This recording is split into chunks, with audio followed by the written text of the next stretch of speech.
دوستو history series میں آج ہم بات کریں گے ایک ایسے گریک فلاسفر کی جو خود تو نابینا تھا لیکن اس نے اپنے تخیلات سے وقت کی قندیل پر ایسے چراغ روشن کیے کہ جن سے صدیاں اپنا راستہ تلاش کرتی ہیں۔ جی ہاں ناظرین، میں بات کر رہا ہوں مشہور گریک فلاسفر ہومر کی۔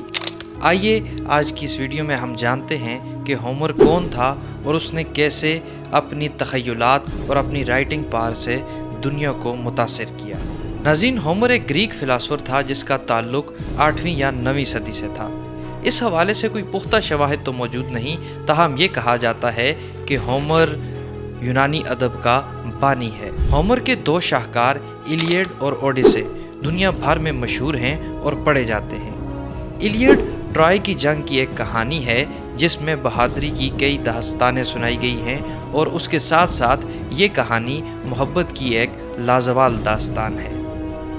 ہومر کا دوسرا شاہکار اوڈیسے ایک ایسے شخص کی کہانی ہے جو اپنے گھر واپس آنے کے لیے ایک طویل سفر کرتا ہے۔ ناظرین، ہومر کی رائٹنگز نے نہ صرف گریک فلاسفرز کو انفلوئنس کیا بلکہ اس زمانے کے بعد آنے والے انگلش لٹریچر کے بڑے بڑے فگرز جیسے جان کیٹس، بائرن اور پی بی شیلے جیسے رائٹرز کو بھی متاثر کیا، جنہوں نے ہومر کی رائٹنگز کو ٹرانسلیٹ کیا، اور اس طرح سے ہومر کی رائٹنگز پوری دنیا میں پھیل گئیں۔ ناظرین، یہ سلسلہ یہیں تک نہیں رکا بلکہ یہ سلسلہ بڑھتے بڑھتے ہالی ووڈ تک بھی جا پہنچا، اور دنیا کی مشہور فلم انڈسٹری ہالی ووڈ نے بھی اس پر کئی فلمیں بنائیں۔ اس سیریز میں سب سے پہلی فلم 1956 میں ہیلن آف ٹرائے آئی، جس میں ہیلن اور پیرس کی محبت کو دکھایا گیا۔ اس سیریز کی دوسری فلم دا ٹروجن ویمن 1971 میں آئی، جس کے اندر جنگ کے آفٹر میتھس کو دکھایا گیا۔ یہ بتایا گیا کہ جنگیں کس طرح انسانی زندگیوں پر اثر انداز ہوتی ہیں۔ ناظرین، اس سیریز کی تیسری فلم 2004 میں ٹرائے کے نام سے آئی۔ اس فلم کے اندر جنگ کے تمام واقعات کو کیمرے کی آنکھ میں قید کیا گیا۔ ناظرین، اس سیریز کی آخری فلم 2018 میں try fall of the city I.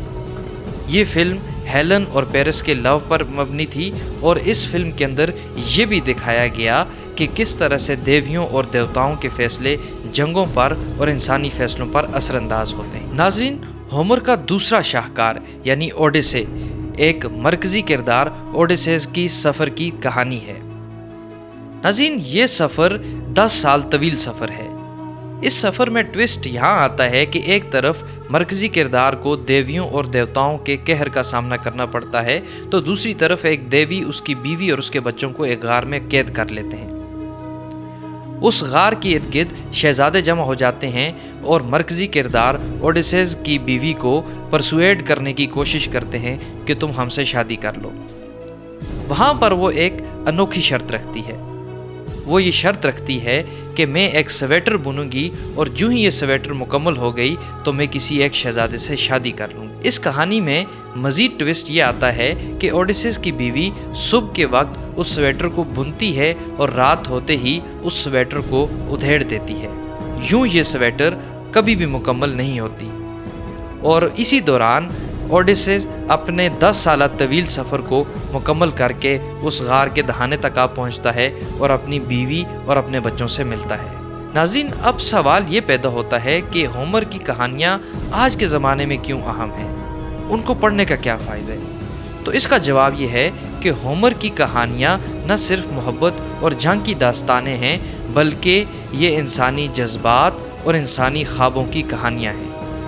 یہ ایسی کہانیاں ہیں جو ہر دور میں نئے معانی پیدا کرتی ہیں۔